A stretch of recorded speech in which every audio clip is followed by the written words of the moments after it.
చెప్తే పోవు, చేతులు ఊపితే టాటా అంటే పోవు. దీనికి సంవత్సరానికి 10,000 కోట్లు ప్రతి బడ్జెట్లో కేటాయిస్తామని చెప్పి నేను మనవి చేస్తా ఉన్నా. నాలాలన్నీ కబ్జా అయినాయి, స్టామ్ వాటర్ డ్రైన్స్ అన్ని మూసుకొని పోయినాయి, వాటన్నిటిని తొలగించాలా. దీనికోసం తాత్కాలికమైన మధ్య తరహా దీర్ఘకాలిక ప్రణాళిక అమలు కావాలి. దాన్ని చేసి తీరుతుంది. టీఆర్ఎస్ నిబద్ధతతో పనిచేస్తుంది. జిహెచ్ఎంసీని మీరు భారీగా గెలిపించండి. ప్రభుత్వం జిహెచ్ఎంసీకి అండదండగా ఉంటుంది. ఈ వరదల బారి నుంచి హైదరాబాద్కు శాశ్వత విముక్తి కల్పిస్తుందని సందర్భంగా నేను మనవి చేస్తా ఉన్నా. అదేవిధంగా ఈ బాధలు శాశ్వతంగా పోయే పరిస్థితి రావాలి, అవన్నీ కూడా కావాలి. ఒకప్పుడు హైదరాబాద్ నగరం చిన్నగా ఉన్నప్పుడు రకరకాల ప్రాంతాలలో పరిశ్రమలు వచ్చినాయి. అవన్నీ కూడా ఇప్పుడు సిటీ మధ్యకు వచ్చేసినాయి, కాలుష్య కారకాలు అవుతా ఉన్నాయి. వాటన్నిటిని కూడా తొలగించాలి, బయటికి పంపించాలి. అవన్నీ కూడా పంపిస్తాం. హైదరాబాద్లో ఉన్న కాలుష్యాన్ని తప్పకుండా తొలగించే ప్రయత్నం చేస్తామని నేను మనవి చేస్తా ఉన్నా.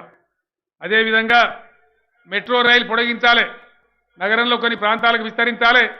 గత పాలకులు ఎయిర్పోర్టుకు పెట్టలేదు, కొన్ని ప్రాంతాలకు విస్తరించడంతో పాటు ఎయిర్పోర్టు కూడా మెట్రో విస్తరిస్తామని నేను మనవి చేస్తా ఉన్నా. అదేవిధంగా హైదరాబాద్లో కాలుష్యం తగ్గించడానికి ఎలక్ట్రిక్ వాహనాలకు మొన్ననే రాయితీలు ఇచ్చినాం. భవిష్యత్తులో ఇంకా కూడా ఎలక్ట్రిక్ వాహనాలను ప్రోత్సాహకాలు ఇచ్చి కాలుష్యాన్ని తగ్గించే ప్రయత్నం చేస్తామని నేను మనవి చేస్తా ఉన్నా. చాలా నగరాలు కాలుష్యంతో ఇబ్బంది పడతా ఉన్నాయి, ఆక్సిజన్ కొనుక్కుంటా ఉన్నారు. ఆ పరిస్థితి మన హైదరాబాద్కు రావద్దు, ఆ దుస్థితి మనకు రావద్దు.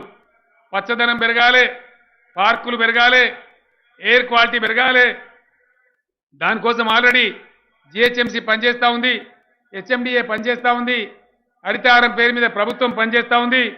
కాబట్టి దయచేసి భవిష్యత్తులో కూడా దాన్ని బాగా ముందుకు తీసుకుపోవాలని ప్రజలను నేను కోరుతా ఉన్నా. దానికి ప్రజలు కూడా సహకరించాలని మనవి చేస్తా ఉన్నా. మురికిగా మారిపోయింది మూసీ నది, దాన్ని గోదావరితో అనుసంధానం చేస్తాం. దాన్ని తప్పకుండా ప్రక్షాళన చేసి యుద్ధ ప్రాతిపదికన ఒక అందమైన మూసీని హైదరాబాద్కు ప్రజెంట్ చేసే బాధ్యత నాది. ఆ బాధ్యత నేను తీసుకుంటామని నేను మనవి చేస్తా ఉన్నా. చల్లటి హైదరాబాద్, చక్కటి హైదరాబాద్, అన్ని రకాల సామరస్యంతో పిల్ల పాపలతోని ప్రజలందరూ ఆనందంగా చిరునవ్వులతో బతికే హైదరాబాద్ కావాలి. ఆ హైదరాబాద్ నిర్మాణ బాధ్యత కేసీఆర్గా, మీ బిడ్డగా, తెలంగాణ ముఖ్యమంత్రిగా నేను తీసుకుంటా అని చెప్పి నేను మనవి చేస్తా ఉన్నాను. నా మీద విశ్వాసం అని చెప్పి నేను కోరుతా ఉన్నాను.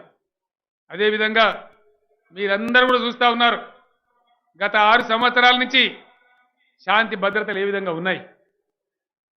కొందరు ముష్కర్లను, రౌడీలను, కరడుగట్టినటువంటి రౌడీ మూకను ఏ విధంగా అణచివేసినామో ఆ చరిత్ర మీ కళ్ళ ముందు ఉంది. ఎక్కడ కాంప్రమైజ్ కాలే, పీడీ యాక్ట్లు పెట్టినాం, నేరగాళ్ళందరికీ వణుకు పుట్టించినాం. కాబట్టి శాంతి భద్రత బ్రహ్మాండంగా గత 6 సంవత్సరాల నుంచి అద్భుతంగా ఉంది. హైదరాబాద్లో ఉన్న సీసీ కెమెరాలు దేశంలో ఎక్కడ లేవు. శాంతి భద్రతల కోసం సీసీ కెమెరాలు వినియోగించడంలో హైదరాబాద్ ఇండియాలో నంబర్ 1 అని చెప్పి నేను మనవి చేస్తా ఉన్నా. ఎవరైనా నేరం చేస్తే గంటల్లోనే మన పోలీసులు పట్టుకుంటా ఉన్నారు.